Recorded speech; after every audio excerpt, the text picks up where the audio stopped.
Baik, bismillahirrahmanirrahim. Alhamdulillah wassalatu wassalamu ala Rasulillah wa ala alihi wa ashabihi wa man walah wa la haula wa la quwata illa billah. Allahumma subhanaka la ilma lana illa ma 'allamtana innaka antal alimul hakim wa tub 'alaina innaka antat tawwabur rahim. Allahumma faqihna fid din wa 'allimna ta'wil wa ftah lana futuhal arifin warzuqnal ikhlas fil ilmi wal 'amal ya rabbal alamin. Kita melanjutkan ngaji kitab Bulughul Maram min Adillatil Ahkam yang ditulis oleh Al-Imam Al-Hafidh Ahmad bin Ali bin Hajar Al-Asqalani yang wafat tahun 852 Hijriah rahimallahu rahmatan wasi'ah. Sekarang kita masuki bab yang baru, yaitu babut taflisi wal hajri. Nah, silakan dibaca. Bismillahirrahmanirrahim. Ta'ala babut taflisi wal hajri, bab tentang orang bangkrut dan penahanan harta.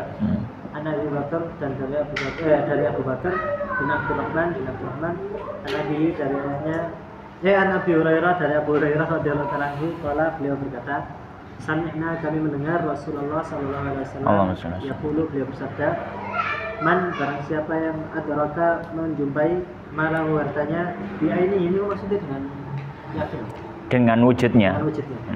Dengan wujudnya indah di sisi rajulin, laki-laki qad aflasa, yang bangkrut, bahwa maka dia ahaqqu, lebih berhak dengan harta itu min ghairi, dari yang lainnya. Muttafaqun alaih, hadis riwayat Bukhari Muslim.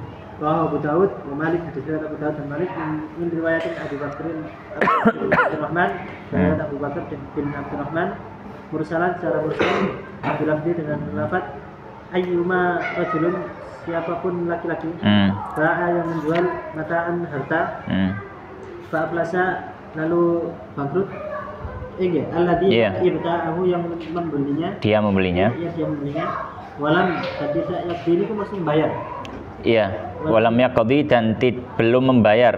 Walam yakdi, dan belum membayar, alladhi, yang ba'ahu, dijualnya, min samanihi, dari hartanya, sayang suatu pun, fawajada, lalu menjumpai mata'ahu, hartanya, bi'ainihi, dengan wujudnya, fawa, maka dia ahaqqu, lebih berhak dengannya.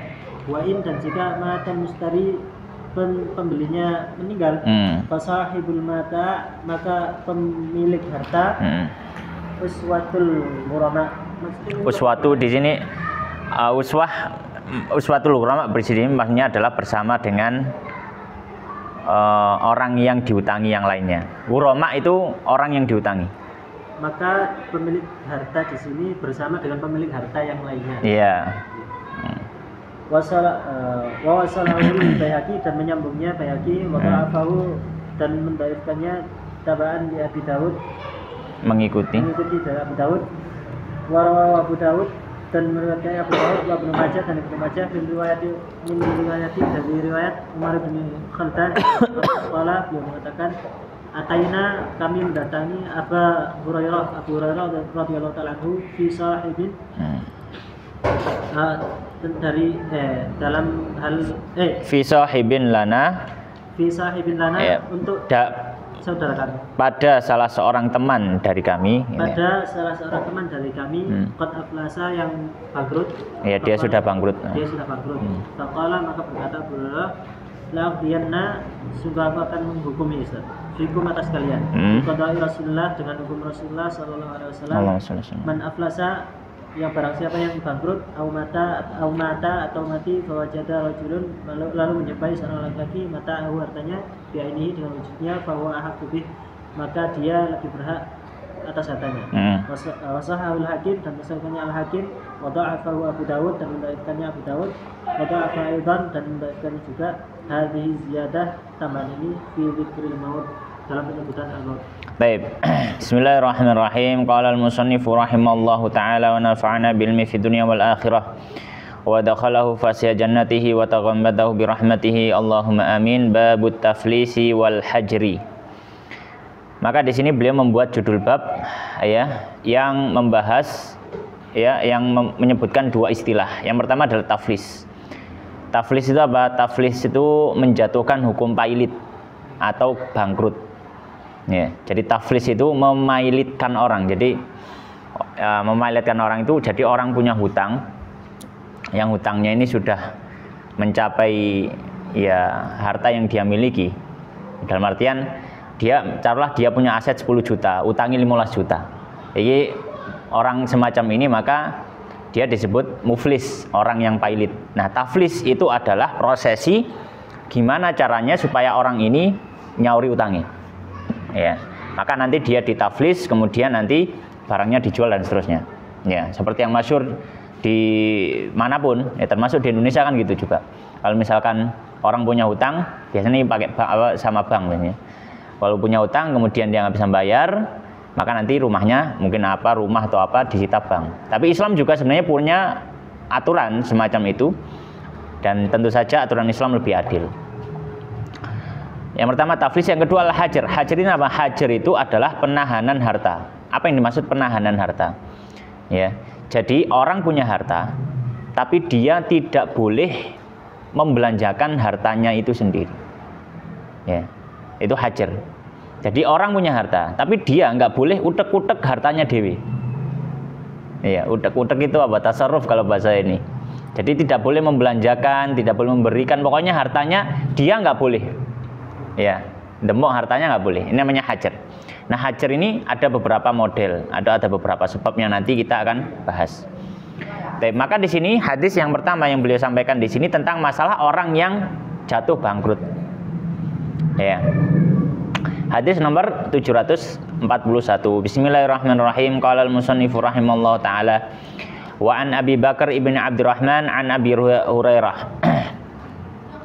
Dari sahabat Abu Hurairah radhiyallahu taala anhu, qala beliau mengatakan sami'tu Rasulullah, aku mendengar Rasulullah sallallahu alaihi wasallam yaqul, beliau bersabda, man adraka malahu, siapa yang mendapati hartanya bi'ainihi, dengan wujudnya. Apa maksudnya dengan wujudnya? Misalkan ada orang yang taruhlah misalkan apa ya? Ada orang yang gimana menggambarkannya supaya lebih mudah gitu. Misalkan ada orang hutang barang yang bisa dihutang biasanya apa? Duit loh ya, barang yang bisa dihutang biasanya apa? HP ya, HP lah terlah. Ada orang hutang HP mu tak utangi misalkan. Misalkan gini, dia beli di toko ya, tapi utang. Nah, dia beli utang, dia beli.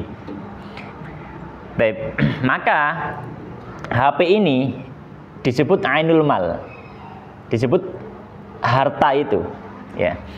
Maka kata Nabi SAW, siapapun yang mendapati hartanya dengan wujud hartanya, maksudnya HP ketemu HP nih, inda rajulin, bersama orang qad aflas, yang dia sudah bangkrut, dia sudah dikenai jatuh pailit. Ya. Maka kata Nabi, fahuwa ahaqqu bihi, maka orang yang punya barang itu lebih berhak terhadap barangnya itu min ghairihi, dari para orang yang yang diutangi lainnya.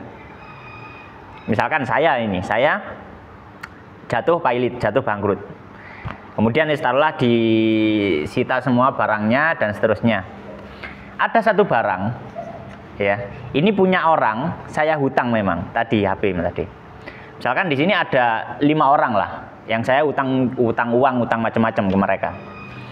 Kemudian ada orang yang dia pedagang HP tadi, yang belum saya bayar, datang, terus kok tahu loh, ikulah HP sing sampean utang nang aku. Ternyata saya sekarang ini sudah jatuh pailit, harta saya sudah disita semuanya sama pemerintah, supaya untuk nanti ngelunasi hutangnya. Maka orang yang punya HP tadi, penjual HP, berhak untuk langsung ngambil di situ. Nggak usah nunggu harta orang ini dijual dulu terus dibagi rata, nggak. Jadi dia paling berhak itu. Karena gini, karena aturannya kalau orang jatuh pailit itu, orang ngutang ke 10 orang misalkan. Ya, ngutang ke 10 orang. Taruhlah misalkan masing-masing ngutang 1 juta, 1 juta, 1 juta, 1 juta, 10 juta, utang 10 juta. Harta dia cuma 5 juta, menjadi 5 juta. Maka dia sudah jatuh bangkrut. Maka orang yang diutangi tadi ngelapor ke pemerintah. Maka pemerintah kemudian menetapkan sampean dihajar, namanya dihajar dan ditaflis, dipailitkan dan dilarang dari mengelola hartanya sendiri, asetnya sendiri. Apapun itu, baik aset yang gerak atau aset yang beku. Aset gerak itu ya kayak sepeda motor, kendaraan, ya dan seterusnya, ya. Kemudian barang dagangan dan seterusnya. Aset beku misalkan apa, tanah, bangunan, semuanya nggak boleh. Wis orang ini wis sampean mek nyambut gawe ge mangan tok wis. Tadi nggak nyambut gawe ya, maksudnya nyambut gawe dulu. Gimana mau kerja misalkan barang dagangannya disita. Ya dia cari kerja lain, misalkan buruh-buruh apa gitu. Ya. Maka setelah itu apa? Harta semuanya dikumpulkan, dijual semua. Dijual, ya. Setelah dijual, dibagi rata kepada para orang yang dihutangi tadi. Dibagi ratanya maksudnya adalah sesuai persentase hutang. Maka misalkan hutangnya 10 juta. Utang kepada 10 orang, berarti satu orang ngutangi dia 1 juta kan? 1 juta dari 10 juta berarti 10%-nya. Iya, 10%. Ya bener lah. Bener dulu. Ya matematika kira. 10% kan ya? 1 juta berarti kan 10%. Berarti setiap orang itu punya hak atas orang yang bangkrut tadi 10% dari hasil jual hartanya. Maka kalau misalkan semua harta dijual, oleh 5 juta. Oleh 5 juta. Maka cara baginya bukan dibagi satu-satu, ini sampean dapat 1 juta, sing 5 ngenteni sik, enggak boleh seperti itu. Karena nanti yang 5 ini, wah aku oleh opo lah, oleh opo. Maka cara baginya apa? Harta yang hasil jualnya tadi, hasil menjual barang tadi dibagi sesuai persentase hutang. Kalau misalkan sama, 10%, maka diambil 10%-nya dari hasil jualnya. Berarti 5 juta, 10%-nya berarti 500.000. Berarti sak wong oleh 500, sama 500, 10 ore roto kabeh. Ya. Ini cara ngatur, ya, cara ngatur taflis tadi, menjatuhkan pailit kepada seorang. Nah itu. Baik. Nah sekarang kasusnya di sini, barang ini asetnya orang yang bangkrut itu belum sempat dijual. Ya, belum sempat dijual. Terus ada orang yang dia datang rencana juga mau ikut nagih. Tapi ketika nyampe di rumah, loh itu barangku. Maka orang ini punya hak untuk langsung ngambil saja. Nggak perlu nunggu asetnya dijual semua. Ya. Nggak mandang itu harganya berapa, pokoknya itu barangnya ya sudah kembalikan gitu. Maka beliau mengatakan fahuwa, maka si pemilik barang tadi ahaku, lebih berhak bihi dengan barang itu, min ghairihi, dari selainnya, dari para pemilik hutang yang lain, ya, yang ngutangi yang lainnya. Muttafaqun alaih, hadis riwayat Bukhari Muslim. Wa rawahu Abu Dawud, dan telah meriwayatkan Abu Dawud, Malik dan juga Imam Malik, min riwayati Abi Bakar ibn Abdurrahman, dari riwayatnya Abu Bakar bin Abdurrahman, mursalan, secara mursal, ya. Mursal itu maksudnya tabiin langsung kepada Nabi, loncati sahabat.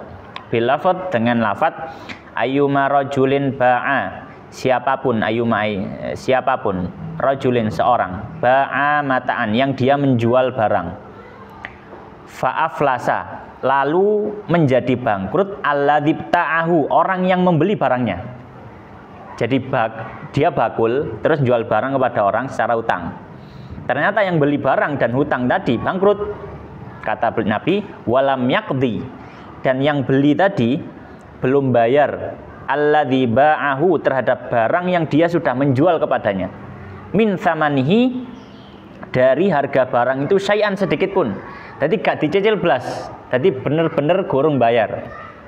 Ya, benar-benar belum bayar. Fawajada mata'ahu, kemudian mendapati barangnya bi'ainihi, dengan wujudnya, fahuwa ahaqqu bihi, maka orang yang punya barang lebih berhak dengan barang itu. Wa in matal mushtari, ya. Kalau seandainya pembeli tadi meninggal, ya. Pembeli tadi meninggal, fasahibul mata, kemudian maksudnya pembeli meninggal terus punya utang, gitu ya. Terus punya utang, ya. Fasahibul mata, maka pemilik barang uswatul gharama, bersama dengan orang yang menghutangi yang lainnya, ya. Tapi bahwa Salahul Baihaqi wa dha'afu tab'an di Abi Dawud ya. Di hadis ini disambungkan oleh Imam Baihaqi dan didhaifkannya karena mengikuti hukum yang disampaikan oleh Imam Abu Dawud. Wa rawahu Abu Dawud wa Ibnu Majah min riwayati Umar bin Khaldah ya, riwayat yang lain dari Umar bin Khaldah. Beliau mengatakan qal ataina Abu Hurairah. Kami pernah datang kepada Abu Hurairah fi sahibin lana. Dalam kasus teman kami qad aflas yang dia sudah bangkrut. Faqala, maka Abu Hurairah mengatakan apa? La aqdiyanna fikum. Aku akan memutuskan untuk kalian bi qada'i Rasulillah dengan keputusannya Rasulullah. Apa keputusan Rasulullah? Man aflas, siapa yang bangkrut, au mata atau dia mati. Ya, tapi ninggal utang gitu maksudnya. Fawajada, kemudian mendapati rajulun seseorang mata'ahu barangnya bi'ainihi dengan wujud barangnya itu masih sama di orang lain, fahuwa ahaqquhi, maka dia lebih berhak dengannya. Wasahul Hakim wa dha'afahu Abu Dawud hadhi ziyadah fi dzikril maut. Ya, dan seterusnya. Maka hadis ini memberikan beberapa pelajaran. Pelajaran pertama. Ya. Ya, orang yang barangnya dihutang. Ya, orang yang barangnya dihutang oleh orang yang sudah pailit, ya, orang yang barangnya dihutang oleh orang yang sudah pailit dan barangnya masih ada, ya, dan barangnya masih ada, maka pemilik barang berhak untuk mengambil barangnya langsung, ya, berhak untuk mengambil apa? Barangnya langsung, ya. Ya. Tanpa menunggu, ya, tanpa menunggu para pemberi hutang yang lainnya, ya, tanpa menunggu pemberi hutang yang lainnya, ya.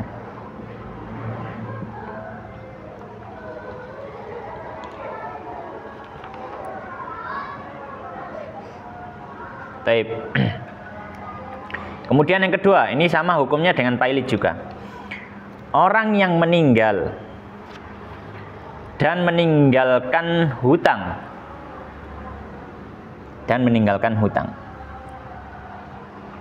atas satu barang,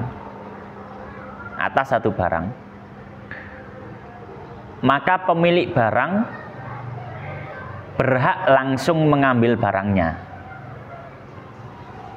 Maka pemilik barang berhak langsung mengambil barangnya.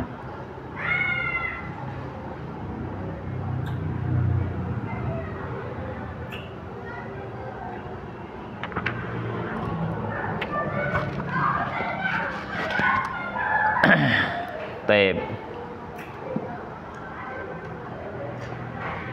Hadis berikutnya. Hadis nomor 742. Wa Amr bin Syarid, dan dari Amr bin Syarid an Abi, dari ayahnya radhiyallahu ta'ala anhu, qala, beliau berkata, qala Rasulullah, bersabda Rasulullah sallallahu alaihi wasallam. Allahumma shalli alaihi wasallam. Layul wajid ini Layul wajid itu menunda-nunda bayar hutang orang yang mampu bayar. Lay itu menunda-nunda bayar, al wajid orang yang mampu bayar. Layul wajid orang menunda-nunda bayar hutang orang yang mampu membayar. Yuhillu dihalalkan, Ustaz. Ya, menghalalkan, membuat halal. Membuat halal irbahu kehormatannya. Wa uqubatahu, dan hukumannya. Iya. Rawahu Abu Dawud, hadis riwayat Abu Dawud, wa Nasa'i, dan Nasa'i, wa 'allaqahu, dan taklifnya Al-Bukhari, wa sahahu Ibnu Hibban, dan sahihkannya Ibnu Hibban. Baik. Oh ya, tadi ada satu faedah yang belum saya sampaikan juga. Satu faedah yang lain, hadis sebelumnya. Ya, hadis sebelumnya. Ya. Faedah yang ketiga, ya, adalah tentang satu masalah. Kalau misalkan orang hutang barang, tapi sebagian sudah dibayar. Misalkan hutang HP, harga HP 3 juta, dia sudah bayar 1,5 juta, tinggal 1,5 juta. Ya, jadi di sini kasusnya, ya, kalau pemilik barang sudah dibayar sebagian, maka pemilik barang tidak punya hak untuk ngambil barang. Nah, kalau sudah dibayar apa? Sebagian. Ya, pemilik barang kalau sudah dibayar sebagian, maka tidak punya hak untuk ngambil barang. Jadi punya hak ngambil barang kalau nggak dibayar sama sekali, masih nol gitu. Tapi kalau sudah dibayar sebagian, maka dia nggak punya hak untuk langsung ngambil barangnya. Maka hadis berikutnya ini masalah hutang piutang. Ya. Hadis 742. Qala an Amr ibn Syarid, dari Amr bin Syarid, an abihi, dari ayahnya. Ya, dari ayahnya yaitu Syarid. Ya. Radhiyallahu ta'ala anhu. Qala, beliau mengatakan qala Rasulullah sallallahu alaihi wasallam, layul wajidi. Layul wajid itu bahasa lainnya matlul ghani, ya. Ada dalam hadis yang lain disebut matlul ghani. Hadis yang lain nyebut layul wajid, artinya sama. Layul wajid atau matlul ghani artinya adalah orang yang kaya punya utang tapi mesti semoyo. Orang kaya punya utang tapi dia nggak mau bayar utangnya itu. Ya, dia nggak mau bayar utangnya. Makin namanya layul wajid atau matlul ghani dalam bahasa fikih, ya, matlul ghani. Maka kata Nabi, orang semacam ini yuhillu, membuat halal. Apa membuat halal apanya? Apakah darahnya oleh langsung dipateni? Ya, enggak.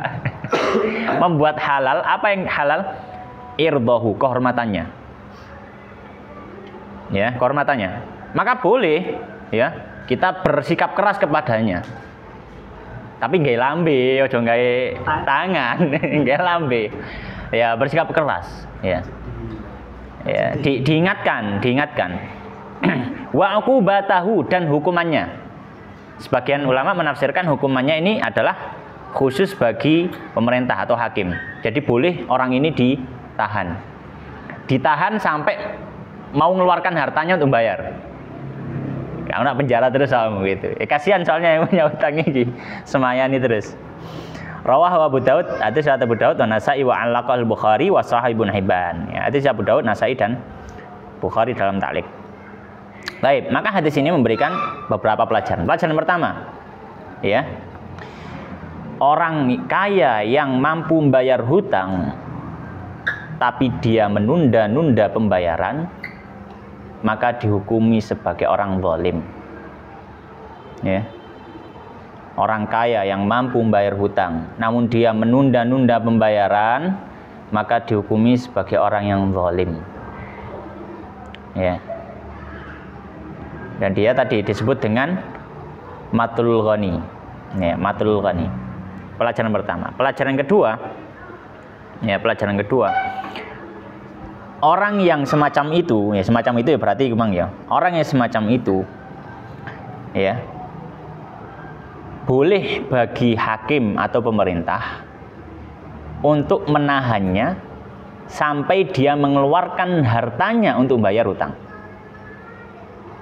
Boleh bagi pemerintah untuk menahannya sampai dia mengeluarkan hartanya untuk apa?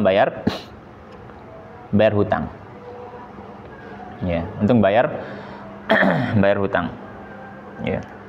Tapi yang ini kalau untuk untuk nahan ini berlaku hanya khusus hakim ya. Kalau lagi ini misalkan dicekelai misalkan, dipasung ya nggak boleh. Ini bukan hak kita. Ya bukan hak kita, maka nggak boleh dalam hal ini. Terus kemudian hadis berikutnya. Wan Abi Sa'id, dan dari Abu Sa'id Al-Khudri radhiyallahu anhu, dia mengatakan Sayyidu telah menimpa. Iya. Rajulun, seorang laki-laki di ahdi Rasulullah, di zaman Rasulullah sallallahu alaihi wasallam. Allahumma shalli alaihi wasallam. Di kemarin pada buah-buahnya. Ibta'aha, yang dia sudah membelinya. Fakatsura dainahu, lalu banyak, ternyata hutangnya banyak. Ya, lalu hutangnya menjadi banyak. Qala Rasulullah, maka bersabda Rasulullah sallallahu alaihi wasallam, tasaddaqu, bersedekahlah kalian alaihi atasnya, fatasaddaqan nasu, maka manusia pun bersedekah atasnya, alaihi atasnya, walam yablugh, akan tapi tidak mencukupi, tidak mencapai dalik yang demikian itu, wafa'a, dan masih datang lagi dari hutangnya. Bukan. Wafa'a itu Napa Ustaz? wafa'a dainihi, melunasi hutangnya. Walam yablug, dan tidak mencapai dzalika hal tersebut untuk melunasi hutang. Walam yablug, dan tidak mencapai dzalika itu wafa'a dainihi, untuk melunasi hutangnya. Faqala Rasulullah, maka bersabda Rasulullah sallallahu alaihi wasallam, li ghurama'ihi, napa artinya? Untuk kepada apa ya? Kepada orang yang menghutanginya, kepada orang-orang yang menghutanginya. Yughramaihi, kepada, lalu Rasulullah sallallahu alaihi wasallam berkata kepada orang yang menghutanginya. Iya. Khudhu, ambillah kalian ma wajadtum, apa yang kalian jumpai, walaysa lakum, dan tidak atas kalian illa dzalik, kecuali yang demikian itu saja. Muslim, hadis riwayat Muslim. Taib, hadis berikutnya 743. Qala wa an Abi Sa'idin Al-Khudri, dari sahabat Abu Sa'id Al-Khudri radhiyallahu taala anhu, qala, beliau mengatakan, usiba rajulun, usiba, mendapatkan musibah, rajulun, seseorang, fi ahdi Rasulillah, di zaman Nabi sallallahu alaihi wasallam, fi thimarin, di buah yang dia ibta'ah, sudah membeli. Jadi dia itu bakul buah, wis kulaan buah tapi cek utang nang nggone petani. Dadakno buahnya kena hama atau rusak lah. Jadi dia belum sempat bisa jual buahnya sudah rusak. Hutangnya di petani kurang dibayar. Maka kata Nabi, maka kata hadis, fakathuradainuhu, maka akhirnya hutangnya jadi numpuk. Nang pali iko, nang wa iko, utangi nang sawah iko, utangnya banyak, belum dibayar. Faqala Rasulullah, maka Rasulullah mengatakan, berarti dia ini sudah jatuh pailit ya. Nabi mengatakan pada orang-orang lain, tasaddaqu alaihi, wong-wong masyarakat, wangono dulurmu, sedekah nang iki, sakno. Tasaddaqu alaihi, fatasaddaqan nas, maka orang-orang mulai bersedekah, ngasihkan saonoi kepada orang yang bangkrut tadi. Walam yablug dzalika, dan hasil sedekah tadi tidak mencapai wafa' dainihi, melunasi hutang. Jadi ketika ditotal yang didapat dari sedekah ini nggak bisa nutupi semua hutangnya. Maka kata Nabi, faqala Rasulullah, maka Rasulullah mengatakan li ghurama'i, kepada orang yang apa namanya, dia ngutangi pedagang tadi yang bangkrut, khudhu ma wajatum, silahkan ambil bagian kalian yang kalian dapati. Jupun saoleh-oleh, gitu maksudnya ya. Walaysa lakum illa dzalik, dan kalian tidak mendapatkan apapun kecuali ya seadanya itu, karena itu dapatnya itu ya sudah. Kecuali yang kalian dapatkan itu.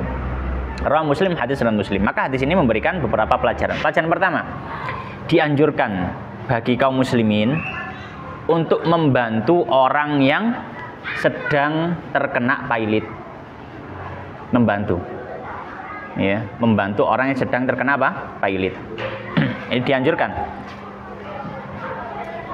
Dianjurkan. Dengan syarat. Nah, tapi dengan syarat apa? Jatuh pailitnya bukan karena hal haram. Dengan syarat jatuh pailitnya bukan karena hal haram. Maka kalau misalkan dia jatuh pailit karena haram, contoh kalah judi sampai utangnya akeh misalkan, maka ini nggak perlu dibantu karena ini sebagai hukuman, ya. Disyukurno nih perlu, nggak usah dibantu. Ya, jadi kita dianjurkan bantu kalau memang apa alasan pailitnya itu nggak haram, ya. Itu yang pertama. Kemudian yang kedua, harta orang yang jatuh pailit dijual untuk membayar hutang, bukan itu. Yang kedua, orang yang menghutangi, mengambil dari harta orang yang pailit, mengambil dari harta orang yang pailit. Jika ada kurangnya, maka jadi tanggungan orang yang jatuh pailit. Jadi bukan berarti wis ucul gitu. Misalkan tadi kayak kasusnya, hartanya 5 juta, hutangnya 10 juta. Maka masing-masing kesauran 500.000. Berarti bukan berarti 500 sisanya terus bebas, enggak. Tetap jadi tanggungan, ya. Jadi seperti itu. Ya, maka kata Nabi mengatakan, ambillah yang ada, ya wis olehmu me ikut tok, maksudnya ya saiki olehmu me ikut tok. Jadi sekarang kamu dapat itu, sisanya ya nanti. Kalau orang ini sudah punya uang lagi. Demikian wallahu taala alam wa sallallahu wa sallim wa barik ala nabiyina Muhammadin wa ala alihi washabihi ajmain. Subhanakallahumma bihamdika asyhadu an la ilaha illa anta astaghfiruka wa atubu ilaik. Wallahu taala alam.